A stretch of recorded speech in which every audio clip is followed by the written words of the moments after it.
O zot osmonlar va yerni haq ila yaratgandir.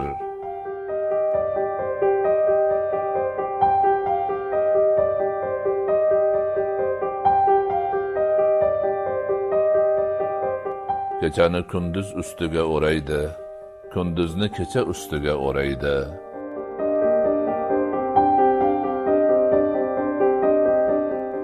Quyosh va oyni beminnat xizmatkor qilib qo'ygandir.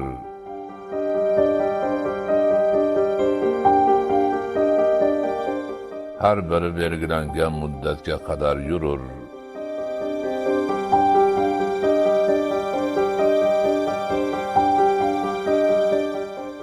Ogoh bo'lingkim, u o'ta izzatlidir, o'ta mag'firatlidir.